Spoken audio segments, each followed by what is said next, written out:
За давсны гидролиза уус сүмлийн pH-ыг олох бодлогуудын бодох аргачлалыг оруулсан бичлэг хийсэн байгаа. За давсны гидролизад бол сул электролитийн молекул эсвэл ион үүсгэн явагддаг.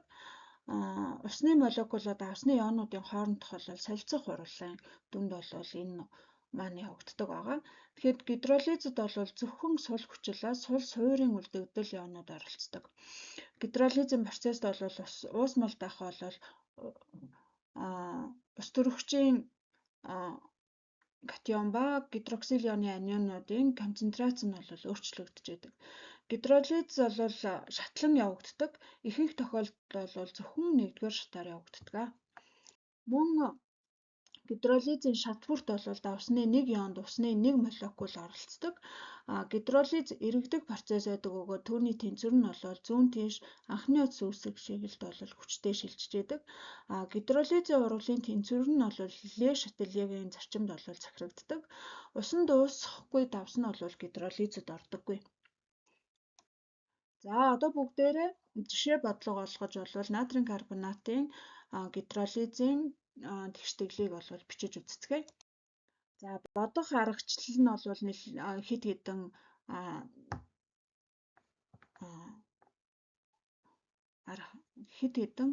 алхамтай.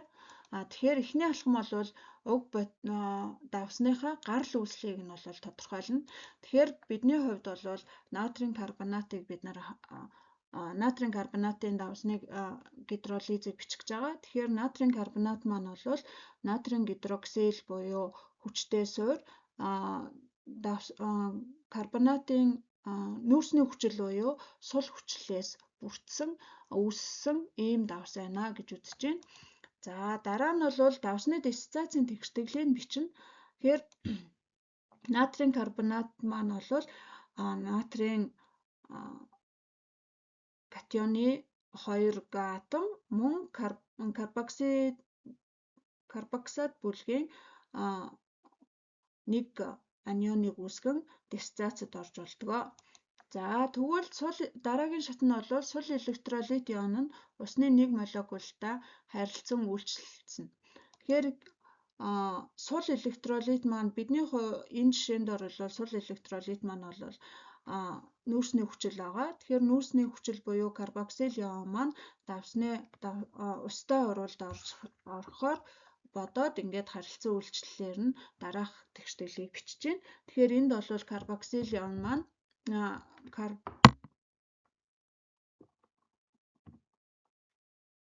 карбонат ион маань устай урвалд орж болвол гидрокарбонат болон гидроксил ионыг үүсгэж байна. За дараагийн аргачлал нь бол орчингийн тодорхойлно. Тэгэхээр дээрх геонаас үзэхэд бол гидроксил ион үүсэж байгаа учраас энэ нь бол pH нь бол 7-оос их буюу суурлаг орчинтой байна гэж үзэж байна. За тэгээд дараагийн алхам нь бол дээрх бичсэн хоёр тэгштэглээ бол нэмээд хураана. За хоёулангийн нэмэх юм бол натрийн карбонат маань карбонат дээр карбонат ион маань устай харилцан үйлчилж байгаа. Тэгэхээр хоёр натрийн карбонат натрийн ион хоёр ширхэг натрийн ион үүсээд карбонат ион мөн үүсэж гидрокарбонат болон гидроксил ионыг үүсгэж байгаа. Тэгэхээр одоо энэ тэгштэглээсээ бид нар бол юу хурааж болох вэ гэхээр карбонат бүтээгдэхүүн их бодисон дээр бол карбонат ион байна. Бүтээгдэхүүн бодисон дээр мөн карбонат ион байгаа учраас энэ хоёр маань хураагдаад дараагийн байдлаар буюу натрийн карбонат дээр HOH буюу ус нэмэхэд бол хоёр натрийн катион болон гидрокарбонат, гидроксил ионууд үүснэ гэж үзэж байна. Тэгэхээр энийг бол нэгтгээд бичих юм бол эцсийн дүндээ бол натрийн карбонатын гидролизийн тэгштгэл маань бол натрийн карбонат дээр усыг нэмэхэд натрийн гидрокарбонат болон натрийн гидроксид үүснэ гэж бичигдэнэ. За одоо энэний дараагийн жишээ нь бол сульфат аммонийн гидролизийн тэгштэглийг бичцгээе. Тэгэхээр эхлээд бол гарал үүслийн тодорхойлно. Тэгэхээр сульфат аммоны маань бол гидроксил аммоний буюу суйль суураас мөн хөхрийн хүчил буюу хүчтэй хүчлээс үүссэн ийм давс ахнэ. За дараагийнх нь бол давсны диссоциацийн тэгшлээ бичнэ. Тэгэхээр аммонийн сульфат маань бол 2 аммонийн анион болон сульфат катион аммонийн катион болон сульфат анионыг үүсгэж диссоциацид ордог байна. За тэгвэл сул электролитийн ион нь бол усны нэг молекултай харилцан үйлчлэнэ. Тэгэхээр энэ тохиолдолд бол манай аммонийн сульфатын давсан дээр маань бол аммонийн гидроксидын суль суураас үүсэж байгаа учраас энд бол аммоний ион маань устай харилцан үйлчлээд гидроксид аммон болон ус төрөгчийн анионыг үүсгэж байна. Катионыг үүсгэж байна.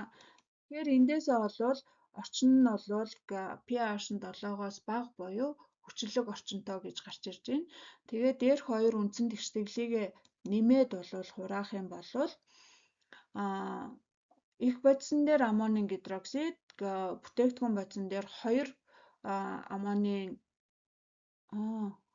их бодисон дээр аммонийн катион, бүтээгдэхүүн бодисон дээр 2 аммонийн катион байгаа учраас энэ маань хураагдаад аммоний сульфат дээр усыг нэмэхэд 1 аммоний катион, сульфат анион мөн гидроаммон болон ус төрөгчийн катион үүсэж байна. Тэгэхээр энийг бол нэгтгээд бичих юм бол аммоний сульфат маань устай харилцан үйлчлсээр аммоний гидросульфат болон гидроксид аммоныг үүсгдэг байна. За энэ маань бол сул хүчил болон хүчтэй хүчил болон сул суураас үүссэн давсан дээр юм байсан. За одоо дараагийн байдлаар бүгдээрээ сул суур болон сул хүчил дээр буюу аммоний карбонатын давсны гидролизийн тэгштэглийг яаж бичих талаар үздэцгээе. За тэгэхээр эхлээд бол мөн адил гарал үүслийн тодорхойлно. Тэгэхээр